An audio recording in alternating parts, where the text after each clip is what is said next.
இன்றைக்கி வந்து என்ன பண்ண போகிறேன்னா, நான் தான் இன்றைக்கி செஃப்பு. போகலாமா? செஃப்னா சாதாரண செஃப் இல்லை, சும்மா ஆடிட்டு சமைக்கிற செஃப்பு, டான்ஸிங் செஃப்பு. என்ன சமைக்கிறோன்னா கறி சமைக்கிறோம். தூக்கி அப்படி போடு. ஃபஸ்ட்டு எண்ணெயை ஊற்றிக்கிறோம், அடுத்தது வெங்காயம் போடுங்க. அதுக்குள்ளே நல்லா ஃப்ரை ஆகும்னு நினைக்கிறேன். ஃப்ரை ஆகட்டும். அதுக்கப்புறம் எடுத்து வச்சிடணும்.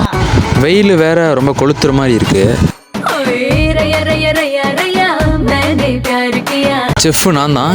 வெங்காயம் நல்லா கொதிச்சதுக்கப்புறம் தக்காளி போடுறோம். நிறைய பேருக்கு தெரியாது, பசங்களுக்கு, பேச்சுலர் பாய்ஸ்க்கு. நான் இப்போ பேச்சுலர் இருக்கிறனால சொல்லிக் கொடுக்குறேன். இஞ்சி பூண்டு பேஸ்ட் போட்டுக்கிறோம். பையன் நல்லா சமைப்பான். 4 கிலோ அளவுக்கு சிக்கன் நம்ம போடலாம். இருங்க, இன்னும் போடுவான். பொறுமையாக எடுத்து இப்படி மணல் போல் தூவிடணும். எல்லாமே சேர்ந்து அப்படியே மிக்ஸ் ஆகணும். அப்படியே சமைக்கிறதுக்கு தேவை பொறுமையாக இருக்கணும். நம்ம சமைக்கிற ஸ்டைலே வேறு மாதிரி இருக்கும், நம்ம குறியில் போய் கற்றுக்கிட்டனால. பார்த்தீங்களா, அப்படியே டேஸ்ட் அப்படி இருக்குது. ஃபஸ்ட்டு வந்து நம்ம சிக்கன் மசாலா போட்டுக்கலாம். அப்படியே கூட இன்னொரு மசாலா கூட போட்டுக்கலாம். அப்படியே ஆடிக்கிட்டே அப்படி மசாலா போட்டுகிட்டே இருக்கலாம். அதனால தான் பார்த்தீங்கன்னா நம்ம டான்சிங் செஃப்பு. அடுத்தது இப்போ உப்பு போட்டுக்கணும். உப்பு போட்டு அப்படியே மணல் போல் பரவிடணும். அதிகமாக போட்டு அப்படியே வாயிலே வைக்க முடியாத அளவுக்கு வெளியே போட்டுறதீங்க. அதுக்கப்புறம் நம்ம கொஞ்சம் டேஸ்ட்டு பார்த்துக்கலாம்.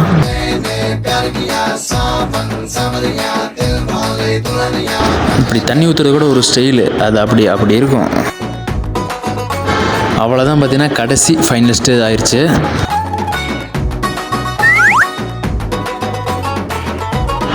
அவ்வளோதான் பார்த்தீங்கன்னா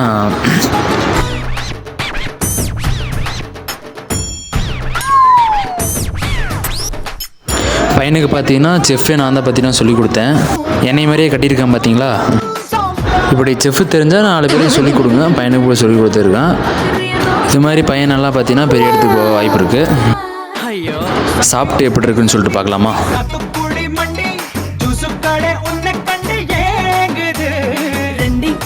இப்போது சாப்பிட்றதுக்கு முன்னாடி என்ன செய்யணும்னா,